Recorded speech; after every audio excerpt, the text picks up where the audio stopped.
السلام علیکم عزیز بچوں، امید ہے کہ آپ صحیح سلامت خیر و عافیت سے ہوں گے،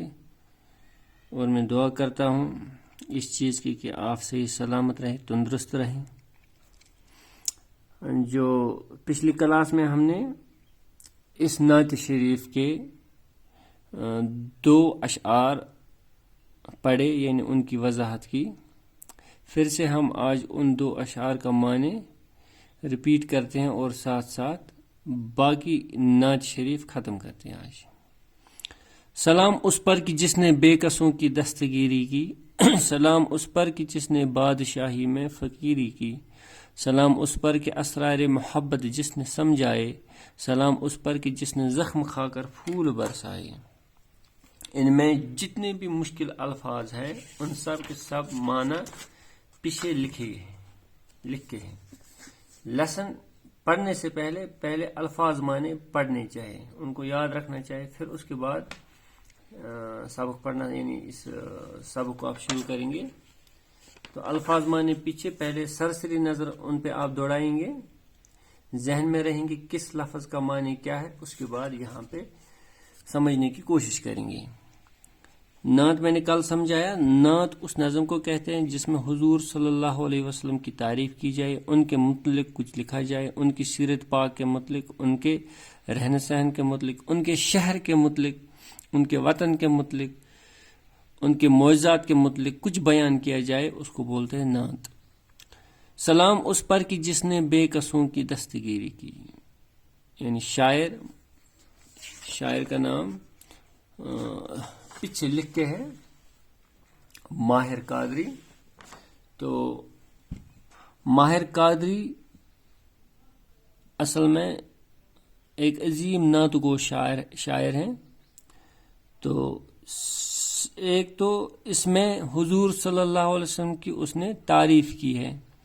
دوسرا ساتھ ساتھ ان پہ سلام بھیجا ہے، ساتھ ساتھ تعریف کے ساتھ ساتھ سلام بھیجا ہے، یعنی ان پہ سلامتی ہو، ان پہ سلام ہو، سلام اس پر، یعنی اس پہ سلام ہو، اس ہستی پہ سلام ہو جس نے بے کسوں کی دستگیری کی۔ ہمیں معلوم ہے حضور صلی اللہ علیہ وسلم کے آمد سے پہلے عرب کے حالات کیا تھے۔ تو جو غریب تھے، بے سہارا تھے، نادار لوگ تھے، جن کو ہر طرف لوگ ستاتے تھے، جن کو روسا اور امیر لوگ ستاتے تھے، ان پہ ظلم ڈائے جاتے تھے، لیکن حضور صلی اللہ علیہ وسلم جو ہی آئے تو ان کی دستگیری ہوئی، یعنی ان کی مدد کی جانے لگی۔ سلام اس پر کہ جس نے بادشاہی میں فقیری کی، اس پہ سلامتی ہو جس نے دونوں جہاں کا سردار ہو کے، دونوں جہاں کا بادشاہ ہو کے فقیرانہ زندگی گزر بسر کی۔ حضور صلی اللہ علیہ وسلم جس کمرے میں رہتے تھے، بالکل معمولی سادہ کمرہ، جس بستر پہ رہتے تھے وہ بوریا تھا، بوریا یعنی بوری پہ وہ سوتے تھے۔ کوئی ہماری طرح جس طرح ہم ڈنلپ پہ آرام دہ بستر پہ سوتے ہیں، وہ ویسے بستر پہ آرام نہیں فرماتے تھے، بلکہ وہ ایک بوری نما مٹرس پہ سوتے تھے، اور اس کے نشانات ان کے جسم اطہر پر لگتے تھے جب وہ سوتے تھے اس پہ۔ یعنی بادشاہ ہو کے بھی انہوں نے فقیرانہ زندگی گزر بسر کی۔ یعنی بعد میں جب اسلامی حکومت قائم ہوئی، فتح مکہ ہوا، اس کے بعد حضور صلی اللہ علیہ وسلم تو بادشاہ ہو گئے، لیکن مزاج زندگی کا طرز زندگی انہوں نے پھر سے ویسی فقیرانہ زندگی گزاری۔ سلام اس پر کہ اسرار محبت جس نے سمجھائے،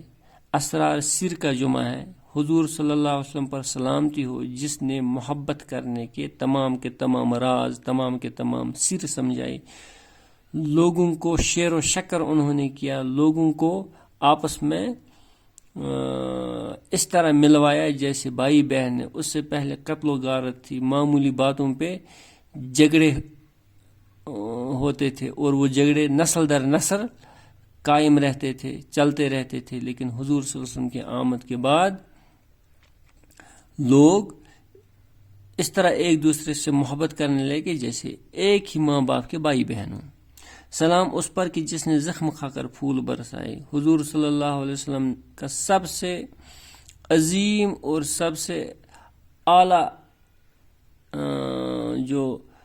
اخلاق ہے وہ یہی تھا کہ ان کا حسن اخلاق، یعنی حضور صلی اللہ علیہ وسلم کی سیرت مبارکہ میں سے تمام چیزوں میں سے جو بہترین ان کا عمل مانا جاتا ہے وہ ان کا اعلیٰ اخلاق ہے، اور اس اعلیٰ اخلاق میں درگزر کرنا، معاف کرنا۔ حضور صلی اللہ علیہ وسلم کو جن لوگوں نے ستایا، ان کے رشتہ داروں کو، ان کے اپنوں کو، ان کے رفیقوں کو جنہوں نے بھی ستایا، ان کو حضور صلی اللہ علیہ وسلم نے معاف فرمایا۔ جو حضور صلی اللہ علیہ وسلم پہ انگلی اٹھاتے تھے، یعنی حضور صلی اللہ علیہ وسلم کی نکتہ چینی کرتے تھے، ان کو برا بلا کہتے تھے، ہر وقت اس طاق میں رہتے تھے کہ حضور صلی اللہ علیہ وسلم کو کس طرح ایذا یا تکلیف پہنچائے، حضور صلی اللہ علیہ وسلم نے ان کو وقت آنے پر جب حضور صلی اللہ علیہ وسلم کو بدلہ لینے کا موقع ملا تو حضور صلی اللہ علیہ وسلم نے ان سے بدلہ نہیں لیا، بلکہ یکدم ان کو معاف فرمایا۔ سلام اس پر کہ جس نے بھوکے پیاسوں کو قبائیں دی، حضور صلی اللہ علیہ وسلم پر سلامتی ہو جس نے بھوکھوں کو کھلایا، پیاسوں کو پلایا، یعنی جو بھوکے تھے ان کو کھانا کھلاتے تھے، اگر اپنا نہیں ہوتا تھا تو کہیں سے ارینج کرتے تھے، اپنے اصحاب سے کہتے تھے، اپنے جو ان کے رفیق تھے، جو مطلب اس وقت کے رئیس تھے، جن میں سے حضرت ابو بکر صدیق رضی اللہ تعالیٰ عنہ یا حضور صلی اللہ علیہ وسلم کی اپنی ازواج مطہرات میں سے حضرت خدیجۃ الکبریٰ رضی اللہ تعالیٰ عنہ جو تھی، ان کے پاس اتنی دولت تھی کہ مطلب گننے میں بھی مشکل ہوتا تھا ان دنوں میں، اتنی ان کے پاس دولت تھی۔ لیکن حضور صلی اللہ علیہ وسلم کے ساتھ انہوں نے جب نکاح کیا تو حضور صلی اللہ علیہ وسلم نے وہ تمام کی تمام دولت غریبوں میں، مسکینوں میں، حاجت مندوں میں بانٹ دی، لوٹا دی، جن کو ضرورت تھی ان کو دیا۔ حضور صلی اللہ علیہ وسلم نے یعنی بھوکھوں کو کھلاتے تھے، پیاسوں کو پلاتے تھے، اور ننگوں کو قبائیں دی۔ قبا عربی میں وہ عرب کے لوگ ایک قسم کا وہ جگہ پہنتے ہیں، اوپر سے نیچے ایک ہی کپڑا وہ ہوتا ہے، اچکن جیسا یا جگہ جیسا، جس طرح یہاں کی عورتیں وہ ڈیلا ڈالا عبایا پہنتے ہیں، اسی طرح عرب کے مرد و عورت سب کے سب وہ ایک ہی کپڑا پہنتے ہیں، اوپر سے کندھوں سے لے کے گھٹنوں پاؤں تک وہ ہوتا ہے، اس کو بولتے قبا، یعنی ایک قسم کی پوشاک ہے۔ یعنی ننگوں کو وہ پوشاک دیتے تھے، پیاسوں کو پلاتے تھے، بھوکوں کو کھلاتے تھے حضور صلی اللہ علیہ وسلم، ان کا معمول یہ تھا۔ سلام اس پر کہ جس نے گالیاں کھا کر دعائیں دی، حضور صلی اللہ علیہ وسلم پر سلامتی ہو۔ حضور صلی اللہ علیہ وسلم کو جن لوگوں نے گالیاں دی، جو بد دعائیں دیتے تھے، جو حضور صلی اللہ علیہ وسلم کی ہر وقت عیب چینی کرتے تھے، پتہ نہیں کیا کیا بولتے تھے، لیکن حضور صلی اللہ علیہ وسلم نے کبھی بھی کسی کو بد دعا نہیں دیتے تھے، کبھی بھی کسی سے بد کلامی کرنا وہ ہم سوچ بھی نہیں سکتے ہیں۔ ان کے متعلق ذہن میں بھی کوئی ایسی بات نہیں لاتے تھے جس میں بدلہ لینے کا وہ شک و شبہ ہو۔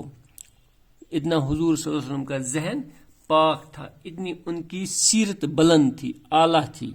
اتنے ان کے کردار اعلیٰ تھے۔ تو حضور صلی اللہ علیہ وسلم اپنے گالی دینے والوں کو، بددعائیں دینے والوں کو، اپنے خلاف برا بلا کہنے والوں کو دعائیں دیا کرتے تھے۔ جیسے طائف کے میدان میں ہوا، طائف کے بازار میں ہوا، جب حضور صلی اللہ علیہ وسلم کو طائف کے مشرکوں اور منافقوں نے دوڑا کے بگایا اور ان پہ کنکر برسائے، حضور صلی اللہ علیہ وسلم کے نالین مبارک خون سے تر ہو گئے، تو اللہ تعالیٰ کی جو اس وقت اللہ تعالیٰ نے حضرت جبرائیل امین کو بھیجا تھا اس وقت کہ حضور صلی اللہ علیہ وسلم سے اجازت لے کے اس طائف کی بستی کو صفحہ ہستی سے مٹا دے، لیکن حضور صلی اللہ علیہ وسلم نے ایسا بالکل انکار کیا ایسا کرنے سے، بلکہ اللہ تعالیٰ سے دعا کی کہ ان کو ہدایت عطا ہو اور ان کے ساتھ اور کوئی معاملہ یعنی بدلہ لینے کا کوئی معاملہ نہ کیا جائے۔ حضور صلی اللہ علیہ وسلم نے اس وقت بھی طائف کے لوگوں کو دعائیں دی جنہوں نے اتنی تکلیف پہنچائی۔ سلام اس پر کہ دشمن کو حیات جاویداں دے دی، سلام اس پر ابو سفیان کو بھی جس نے امان دے دی۔